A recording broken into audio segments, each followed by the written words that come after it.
O Sputnik 1, o primeiro satélite colocado em órbita do planeta, era uma esfera de metal com cerca de 58 centímetros de diâmetro e que pesava cerca de 83 quilos. Relativamente compacto, mas que não fazia muita coisa, e suas baterias permitiram que ele operasse por apenas 22 dias. Ao longo dos anos que se seguiram, satélites cresceram muito de tamanho e ganharam muitas funcionalidades diferentes, tornando-se capazes de realizar operações hoje essenciais, como navegação, observação da Terra e transmissão de dados. Mas mais recentemente, os grandes e poderosos satélites que fazem muitas coisas foram trocados por opções menores, com aplicações mais específicas e com um custo absurdamente menor: os CubeSats. Os pequenos satélites têm um custo tão baixo que mesmo aplicações educacionais conseguem fazer uso da tecnologia, e vários grupos de estudantes de escolas comuns ao redor do mundo realizaram missões assim. Em 6 de dezembro de 2015, um CubeSat criado por uma escola primária dos Estados Unidos foi lançado.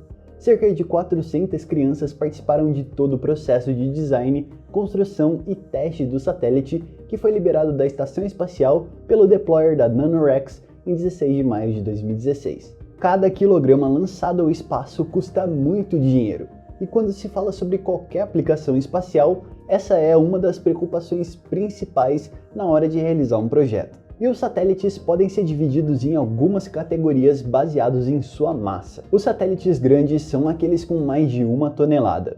Satélites médios ficam entre 500 e 1000 quilos. Mini satélites são aqueles entre 100 e 500 quilos. E microsatélites ficam entre 10 e 100 kg.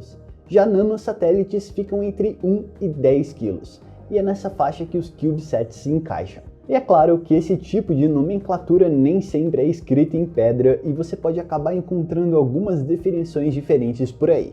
Mas de modo geral é assim que você define um nanosatélite. O baixo custo de um CubeSat não se deve só ao seu tamanho reduzido, mas também a disponibilidade de peças padronizadas que cumprem propósitos semelhantes em qualquer satélite.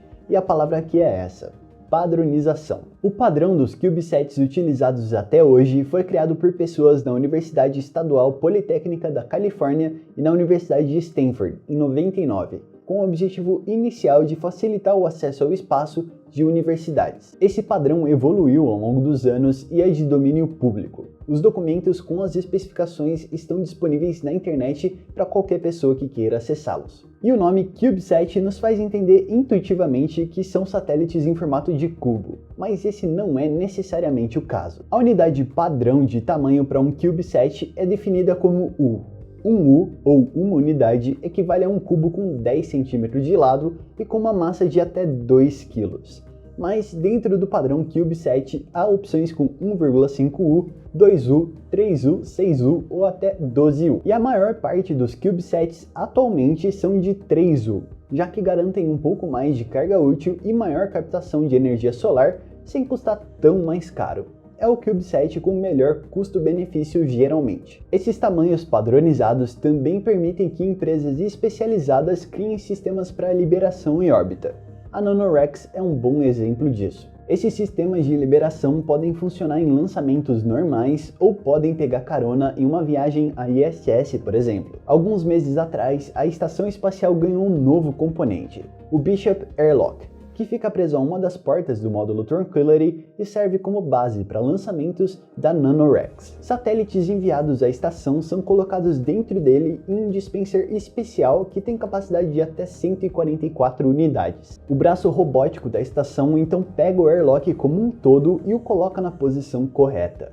A liberação ocorre e os satélites livres começam a operar e se comunicar com operadores na Terra. E o módulo japonês da estação tem um sistema próprio para lançamento desses satélites, com um airlock e um braço robótico para liberação. Existem vários dispensers no mercado que podem ser escolhidos dependendo da necessidade do CubeSat em questão, mas em algumas situações nem os dispensers são necessários. Em 2014, durante uma caminhada espacial de cosmonautas russos na ISS, um pequeno satélite peruano chamado Chasqui-1 foi liberado em órbita na mão. Sim, na mão. Grande parte dos CubeSats ficam em órbitas com perigeu de cerca de 500 km, ou seja, na órbita baixa da Terra. Mas isso não é regra. Em maio de 2018, 2 CubeSats de 6 unidades foram lançados junto do lander InSight da NASA, rumo a Marte, em uma missão chamada de Mars Cube 1. Essa foi a primeira vez que CubeSats fizeram uma missão para o espaço profundo e o objetivo era essencialmente esse, ser uma missão de demonstração tecnológica, mostrar que era possível fazer isso. Afinal, quando se fala de comunicação com espaçonaves em espaço profundo, as coisas ficam bem difíceis. Os limites da miniaturização se mostram bem mais presentes nessas missões. Os 2 CubeSats foram apelidados de Eve e Wall-E, em referência ao filme da Pixar. E eles funcionaram perfeitamente, enviando de volta imagens de Marte durante seu flyby em novembro de 2018. O objetivo da missão foi atingido por um preço absurdamente baixo para uma missão do tipo,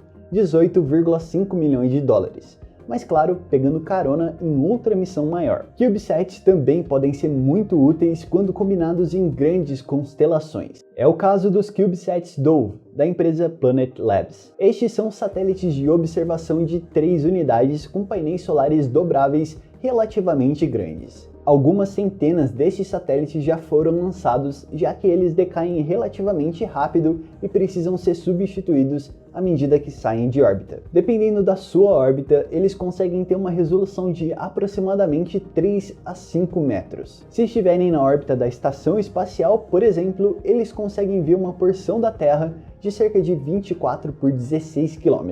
Com satélites o suficiente, é possível mapear praticamente o planeta inteiro todos os dias. Isso pode ajudar em coisas como controle de desmatamento, incêndios florestais, crescimento urbano, grandes obras de engenharia, tráfego marítimo, derramamento de óleo nos oceanos, agricultura de precisão, mineração e muitas outras aplicações. Ser capaz de fazer isso com uma frota de satélites bastante baratos e facilmente substituíveis é uma grande mudança de paradigma. É um grande aumento no acesso desse tipo de informação, uma vez que imagens como essa antes estavam restritas a grandes satélites governamentais e, consequentemente, as regras de acesso das organizações que os controlam. CubeSats podem ser usados para aplicações tecnológicas como essa ou para fazer ciência.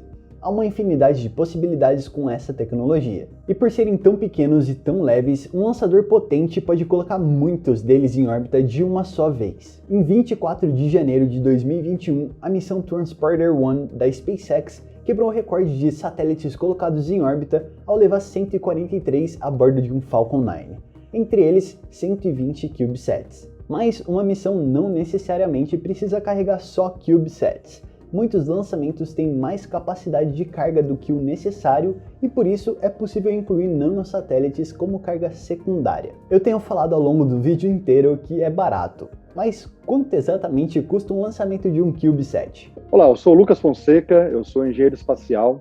O pessoal normalmente me conhece pelo fato de eu ter trabalhado na missão Rosetta, onde a gente pousou uma sonda e um cometa em 2014, e também porque eu toco no Brasil o projeto chamado Missão Garateia, que é uma tentativa brasileira de mandar um CubeSat para a Lua.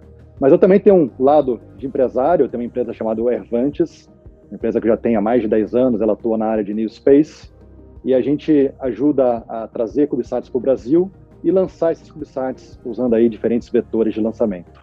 Quanto custa um lançamento de um CubeSat? Você pode ter CubeSats de vários tamanhos, né? A gente usa essa unidade básica de um U, né? Uma unidade de CubeSat, e óbvio que o preço vai variar dependendo do tamanho do CubeSat que você quer lançar. O preço não é tão linear, a gente usa como base o preço de uma unidade, mas ele vai ficando um pouco mais barato cada vez que você vai somando várias unidades, porque você facilita também para o operador integrar um satélite único, em vez de, por exemplo, integrar 2 de tamanhos, né, metade de cada um, sendo 2 corpos diferentes. Historicamente, variou muito o preço. Talvez o mais barato tenha sido de 2017, com o PSLV, com os indianos, onde a Isis Space, uma empresa da Holanda, conseguiu voar 101 satélites de uma vez, CubeSats, junto aos indianos, e cobraram, na época, em torno de $30 mil por quilo. Historicamente, sempre foi o mais barato, a gente usava isso como referência. Eu tive chance de conversar com o Abe, que é o fundador da Isis, e ele falou que nunca mais conseguiu executar esse preço. Normalmente girava em torno de 50, 55 mil dólares, mas a SpaceX agora também vem colocando um novo jogo aí na arena, né, reduzindo os preços cada vez mais, e eu acredito que hoje já tem outros preços chegando aí na casa dos $30 mil. Mas quando eu vou vender normalmente um lançamento, por exemplo, da Estação Espacial Internacional, ou um lançamento até polar, os preços giram em torno de $45 mil a $50 mil por unidade de CubeSat. Quanto custa um CubeSat em si?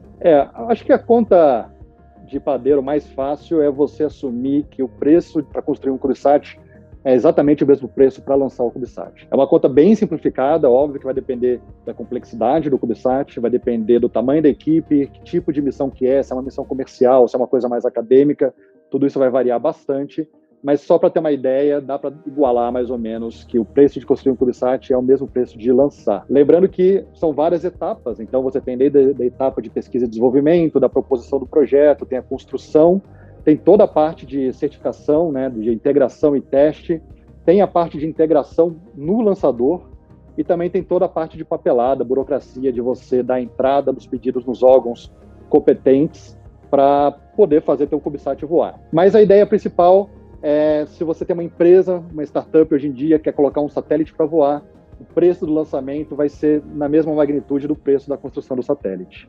É fácil achar peças para CubeSats? É muito fácil, você tem sites tipo CubeSat Shop, que você entra lá, é como se fosse uma Amazon dos CubeSats, você consegue olhar vários preços de várias empresas oferecendo o mesmo tipo de subsistema. E a minha empresa, por exemplo, eu não construo CubeSats no Brasil. Eu tenho uma parceria com uma empresa búlgara chamada Indurosat, e a Indurosat tem lá satélites, né, CubeSats de linha que eles vêm construindo, eles também fazem customização de subsistemas, e aí é uma empresa que está na Bulgária, no leste europeu, tem um preço super competitivo. E aí eu ofereço, muitas vezes, essa solução para talvez um cliente que está interessado em colocar só carga útil naquele satélite, não está interessado em fazer a parte de engenharia. Mas você tem outras empresas que fornecem na mesma linha, você tem essa Isis Space, que talvez foi uma das percursoras dessa ideia de venda de subsistemas, mas está muito fácil hoje de você conseguir adquirir isso no mercado global, e esse acesso a novas tecnologias está cada vez mais fácil. Então hoje é muito fácil de encomendar um CubeSat e eu entregar para você um CubeSat pronto para voar. Quanto tempo um CubeSat dura? O CubeSat ele vai durar muito ligado à altitude que ele foi colocado. Então, os CubeSats que foram colocados abaixo de 400 km, aí, a altitude média da estação espacial, duram em torno de 6 meses a 2, 3 anos. E aí vai depender do período de atividade solar. Dependendo de quanto que o Sol está trabalhando lá, a atmosfera expande e essa expansão da atmosfera freia o CubeSat mais rápido. Então, tem casos que o CubeSat pode fazer a reentrada em 6 meses, mas em média a gente considera aí 2 anos nessa órbita baixa. Quando você começa a passar dos 500 km, 600 km, ele começa a durar mais, e tem um CubeSat japonês, eu não lembro de cabeça exatamente o tempo, mas eu acho que já são 20 anos que ele está voando. O próprio Nanosat BR C1, que é um Nanosat brasileiro, já está mais de 10 anos voando também, e eles foram lançados em órbitas um pouquinho mais alto. O que existe é uma data limite que a comunidade assumiu de 25 anos, para você garantir que vai ter uma deórbita e ele vai se encerrar, vai terminar o satélite. Existem discussões hoje em dia para reduzir pela metade, o pessoal está falando aí de 12 anos, porque 25 é muito tempo e não tem essa necessidade para CubeSat. Então, acho que 10, 12 anos é mais do que suficiente. Eu diria que uma vida útil de satélite hoje em dia, CubeSat, está em torno de 4 anos no máximo. O que eu gosto de falar para os brasileiros, né, para a população em geral, seja academia, seja empresário, seja investidor, é que a hora da economia espacial é agora. Então, a gente não pulou no barco da corrida espacial da década de 50, 60, 70, ficamos ali meio inerte, década de 80, 90, mas agora, a partir aí, principalmente de 2005 para frente, quando a gente começou a ver aí a construção de SpaceX e outras empresas que estão vindo por aí, é essa democratização real das pessoas poderem participar de uma nova economia espacial.